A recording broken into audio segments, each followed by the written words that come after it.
जिन जो तव्हीं हाज़िरियूं भरियो था, जंहिंजे आस्थाननि ते वञी अवी गोॾा खोड़ियो था, चंद लालचुनि जे एवज़ त मूंखे को ठीको ॾींदो, मुंहिंजी का नौकरी मूंखे ॾींदो। अड़े ये दुनिया जा कूड़ा लीडर, ये ठग, ये शराबी, ये ज़ानी, ये बदकार, ये हरामखोर तोखे कुछ कोन ॾींदा। तोखे अगर मिलंदो त अल्लाह जे दर तां मिलंदो, अल्लाह जे वली तामिर जी ज़ात खां मिलंदो। इन जो दर छॾ, अल्लाह जे वलियुनि जी सोबत इख्तियार कर, अल्लाह वारनि सां मोहबत इख्तियार कर, इतां तोखे सभु कुझु हासिल थींदो। ये दुनिया जा कूड़ा लीडर, ये त जहन्नम जो ॿारड़ आहिनि, जेके पाण खे कोली सॾाइनि था। अड़े पंहिंजी ज़ात लाइ ॾिस भेणा बदबख़्त, आउं त तोखे मुस्लमान सम्झां थो, पर तूं पाण खे रूपले कोली जो माइट सॾाई थो, रामे कोली जो भाइटो सॾाई थो। अड़े बदबख़्त, तूं पंहिंजे ख़ानदान लाइ ॾिस, अञा तोखे अल्लाह हिदायत ॾे, तुंहिंजे हिदायत लाइ दुआ घुरां थो। रामू कोली तोखे कोन छॾाईंदो, रूपलो तोखे कोन छॾाईंदो, अड़े जीएम सईद तोखे कोन छॾाईंदो, इहे जहन्नमी ज़रदारी तोखे कोन छॾाईंदो, तोखे बेनज़ीर कोन छॾाईंदी। तोखे छॾाईंदो त मदीने वारो साईं छॾाईंदो, तोखे मदीने वारे साईं जी निस्बत छॾाईंदी, तोखे अल्लाह जा वली, तुंहिंजा माइट जेके कामिल आहिनि उहे छॾाईंदा। अड़े उन जी ग़ुलामी इख्तियार कर।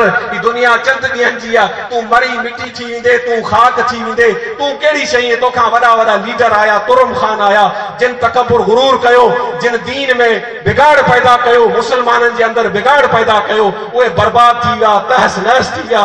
सिफ़ाए हस्ती तां अल्लाह ताला उन्हनि खे मिटाए छॾियो। इन्हनि लीडरनि खे ख़ुदा जो वास्तो आहे, सुन्नी तव्हांखे अल्लाह जी ज़ात जो वास्तो ॾियां थो। इन्हनि मरदूदनि खे वोट न ॾियो। इन्हनि असेंबली मां हींअर कलमे जे ख़िलाफ़ इन्हनि मरदूद पार्टी कानून पास करायो आहे त कलमो पढ़ाइण जाइज़ कोन्हे। अवी इन्हनि खे वोट ॾियो था, माना अवी नबी करीम सल्लल्लाहु अलैहि वसल्लम सां गद्दारी था करियो। अवी रसूलुल्लाह जो कलमो पढ़ी अवे इन मरदूदनि खे वोट ॾियो था, जेके चवनि था असीं कलमो बंदि कराईंदासीं। अवां रसूलुल्लाह सां गद्दारी था करियो। आईंदा अगर इलेक्शन अचे, आउं सियासत में कोन आहियां, न को के पार्टी जो नुमाइंदो आहियां, ऐं कंहिं सियासतदान सां मुंहिंजो को तालुक कोन्हे। आईंदा जेकॾहिं इलेक्शन अचे, जेके इहे गद्दार आहिनि, जेके कलमे पाक जा दुश्मन आहिनि, जेके चवंदा सिंध असेंबली मां कलमू जो कानून पास कराईंदासीं, इन्हनि जे मुंहं में धूड़ जा मुक विझो।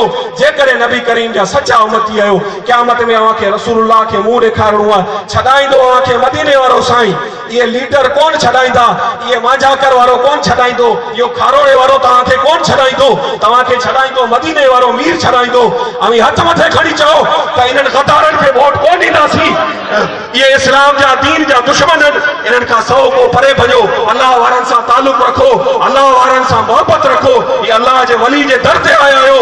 अॼु इहो अर्ज़ करे हितां उथो त जेको अल्लाह जे वलियुनि जे तरीक़े ते हूंदो, जेको सचो मुस्लमान हूंदो, असीं उन जी ग़ुलामी कंदासीं, उन जे वचन जी ग़ुलामी कंदासीं। मुसलमान भाउ, ही अजीब हिकिड़ो वक़्तु आहे, जंहिंजी मर्ज़ी अचे थी उहो इस्लाम जे ख़िलाफ़ बकवास करे थो, महबूबन करीमनि जे शान जे ख़िलाफ़ बकवास करे थो, औलिया अल्लाह जे शान में भौंके थो। उहे कुता, उहे पाण खे अलाए छा छा सॾाइनि था, फेसबुक ते, सोशल मीडिया ते बकवास कनि था। इन्हनि जो बाइकाट करियो। इहे जेके लादीन कुवतूं आहिनि, इहे इस्लाम जे ख़िलाफ़ इन्हनि हिकिड़ो नओं हिकिड़ो महाज़ खड़ो कयो आहे। तव्हां मुस्लमान इन्हनि जो बाइकाट करियो। तव्हां सही जेके सही अक़ीदा अहले सुन्नत जमात जा आलिम आहिनि, बुज़ुर्ग आहिनि, जेके पीर आहिनि, अल्लाह वारा आहिनि, उन्हनि सां पंहिंजो तालुक मज़बूत रखो। इहे तव्हां